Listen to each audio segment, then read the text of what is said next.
Hi students, competitive exams material ఛానల్కు సుస్వాగతం అండి. ఈ వీడియోలో మనం 2017-18 కేంద్ర బడ్జెట్కి సంబంధించిన మల్టిపుల్ చాయిస్ క్వశ్చన్స్ నేర్చుకుందాం. ఫస్ట్, ప్రస్తుత కేంద్ర బడ్జెట్ అంచనా వ్యయం ఎంత? ప్రస్తుత కేంద్ర బడ్జెట్ అంచనా వ్యయం ఎంత? 21 crores అండి. 21,46,735 crores. ఇది కేంద్ర బడ్జెట్ అండి. 21 లక్షల కోట్లు. ప్రస్తుత బడ్జెట్లో కింది వాటిలో ఏ భావనలను తొలగించారు? ప్రస్తుత బడ్జెట్లో కింద వాటిలో ఏ భావనలను తొలగించారు? ప్రణాళికా వ్యయం, ప్రణాళికేతర వ్యయం. ఈ రెండింటిని తొలగించారు. ప్రస్తుత బడ్జెట్లో నూతనంగా ప్రవేశపెట్టిన భావనలు ఏవి?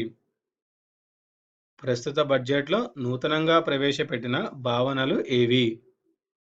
పథకాల వ్యయం, పథకాలేతర వ్యయం. ఓకే, పథకాలపై వ్యయం, పథకాలేతర వ్యయం అనేవి ఈ ప్రస్తుత బడ్జెట్లో నూతనంగా ప్రవేశపెట్టిన భావనలు. 2017-18 బడ్జెట్లో పథకాలపై చేయనున్న వ్యయం అంచనా ఎంత? 2017-18 బడ్జెట్లో పథకాలపై చేయనున్న వ్యయం అంచనా ఎంత? 9,45,078 కోట్లు అండి.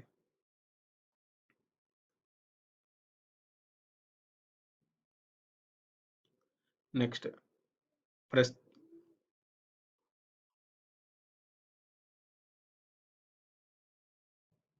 ప్రస్తుత బడ్జెట్ ప్రత్యేకతలు ఏవి?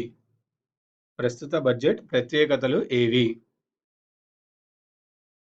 రైల్వే బడ్జెట్ను సాధారణ బడ్జెట్లో భాగంగా చేశారు. బడ్జెట్ సమర్పణ తేదీని నెల ముందుకు జరిపారు. వివిధ పరోక్ష పన్నుల ప్రస్తావన ఉన్న చివరి బడ్జెట్. సో ప్రస్తుత బడ్జెట్ ప్రత్యేకతలు ఏంటంటే, ఇది ఇంపార్టెంట్ బిట్. రైల్వే బడ్జెట్ను సాధారణ బడ్జెట్లో భాగంగా చేర్చడం, బడ్జెట్ సమర్పణ తేదీని నెల ముందుకు జరపడం, వివిధ పరోక్ష పన్నుల ప్రస్తావన ఉన్న చివరి బడ్జెట్ ఇది. పథకాలేతర వ్యయంపై బడ్జెట్ అంచనా వేసిన మొత్తం ఎంత? పథకాలేతర వ్యయంపై బడ్జెట్ అంచనా వేసిన మొత్తం ఎంత? 12 లక్షల కోట్లు. 12 లక్షల కోట్లు. నెక్స్ట్, 2017-18 బడ్జెట్ ప్రకారం కింది వాటిలో పన్ను మినహాయింపు పరిధిలోని వాస్తవాలు ఏవి? 2017-18 బడ్జెట్ ప్రకారం కింది వాటిలో పన్ను మినహాయింపు పరిధిలోని వాస్తవాలు ఏవి? 60 ఏళ్ల లోపు వారికి 2.5 లక్షల ఆదాయం, 60 నుంచి 80 ఏళ్ల లోపు వారికి 3 లక్షల ఆదాయం, 80 ఏళ్లు పైబడిన వారికి 5 లక్షల లోపు ఆదాయం. సో 2017-18 బడ్జెట్ ప్రకారం పన్ను మినహాయింపు పరిధిలోని వాస్తవాలు: 60 ఏళ్ల వారికి 2.5 లక్షలు, 60 నుంచి 80 ఏళ్ల లోపు వారికి 3 లక్షలు, 80 ఏళ్లు పైబడిన వారికి 5 లక్షలు.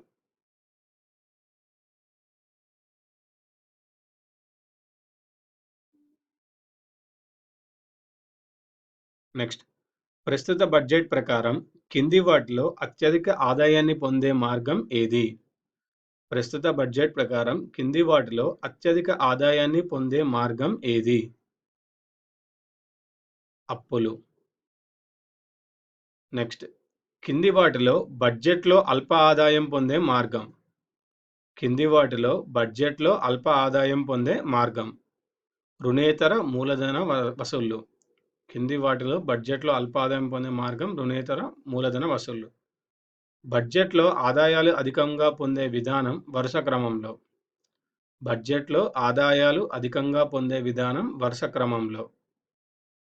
ఫస్ట్ అప్పులండి, తర్వాత కార్పొరేషన్ పన్ను, తర్వాత ఆదాయ పన్ను. బడ్జెట్లో అధిక వ్యయం ఏ రంగంపై చేస్తారు? బడ్జెట్లో అధిక వ్యయం ఏ రంగంపై చేస్తారు? రాష్ట్రాల వాటా. 2017-18 బడ్జెట్లో అల్ప వ్యయం దేనిపై చేస్తారు? 2017-18 బడ్జెట్లో అల్ప వ్యయం దేనిపైన చేస్తారు? ఇతర ప్రణాళికేతర వ్యయం. 2017-18 బడ్జెట్లో వ్యయాలు అధికంగా చేసే విధానం వరుస క్రమంలో. 2017-18 బడ్జెట్లో వ్యయాలు అధికంగా చేసే విధానం వరుస క్రమంలో.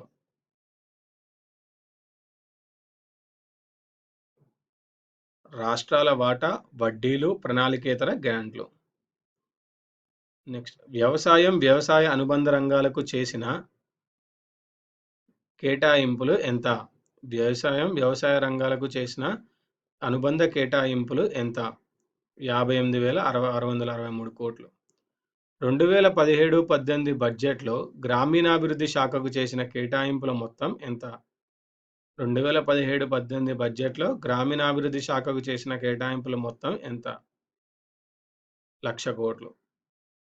జాతీయ గ్రామీణ ఉపాధి హామీ పథకానికి కేటాయించిన మొత్తం ఎంత? జాతీయ గ్రామీణ ఉపాధి హామీ పథకానికి కేటాయించిన మొత్తం ఎంత? 48,000 కోట్లు. స్టాక్ ఎక్స్చేంజిలో కింది ఏ రైల్వే ప్రభుత్వ రంగ సంస్థల నమోదుకు చర్యలు తీసుకుంటున్నట్టు కేంద్ర బడ్జెట్ తెలిపింది? స్టాక్ ఎక్స్చేంజ్లో కింద ఏ రైల్వే ప్రభుత్వ సంస్థల నమోదుకు చర్యలు తీసుకున్నట్లు కేంద్ర బడ్జెట్ తెలిపింది? IRCTC, IRFC, Ircon 3. 2017-18 బడ్జెట్ కింది వాటిలో వేటిని రద్దు చేసింది? 2017-18 బడ్జెట్ కింది వాటిలో వేటిని రద్దు చేసింది? రైల్వేకు ప్రత్యేక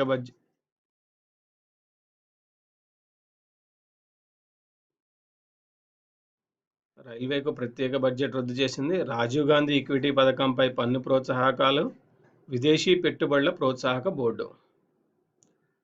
నెక్స్ట్ రైల్వే రంగంపై అభివృద్ధి మూలధన వ్యయం కోసం 2017-18 బడ్జెట్ కేటాయించిన మొత్తం ఎంత?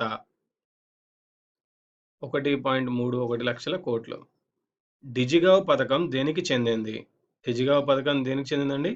డిజిటల్ టెక్నాలజీ ద్వారా టెలిమెడిసిన్, డిజిటల్ టెక్నాలజీ ద్వారా విద్య, డిజిటల్ టెక్నాలజీ ద్వారా నైపుణ్యాల వృద్ధి. ఈ 3 డిజిగావ్ పథకానికి చెందినాయండి. ఇవండి ఈ వీడియోలోని 2017-18కి సంబంధించిన కేంద్ర బడ్జెట్లోని ఇంపార్టెంట్ మల్టిపుల్ చాయిస్ క్వశ్చన్స్. ఈ వీడియో మీకు నచ్చినట్టయితే లైక్ చేయండి, సబ్స్క్రైబ్ చేయండి, షేర్ చేయండి.